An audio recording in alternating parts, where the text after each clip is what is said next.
Headlines आपने मुलाहिजा की। Bulletin के आगाज में आपको बताएं कि अमेरिका की सफरी पाबंदियों से बचने के लिए पाकिस्तान को 2 माह की मोहलत मिलने का इम्कान है।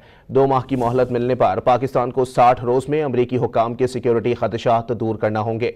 रिपोर्ट के मुताबिक अमेरिका ने सफरी पाबंदियों से मुतालिक 43 ममालिक को 3 ग्रुपों में तकसीम किया है।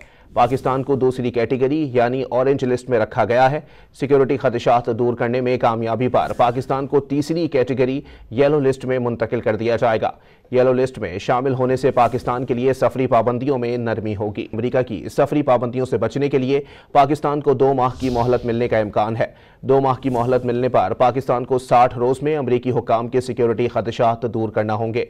रिपोर्ट के मुताबिक अमेरिका ने सफरी पाबंदियों से मुतालिक 43 ममालिक को 3 ग्रुपों में तकसीम किया है। पाकिस्तान को दूसरी कैटेगरी यानी ऑरेंज लिस्ट में रखा गया है। सिक्योरिटी खदशात दूर करने में कामयाबी पर पाकिस्तान को तीसरी कैटेगरी येलो लिस्ट में मुंतकिल कर दिया जाएगा। येलो लिस्ट में शामिल होने से पाकिस्तान के लिए सफरी पाबंदियों में नरमी होगी।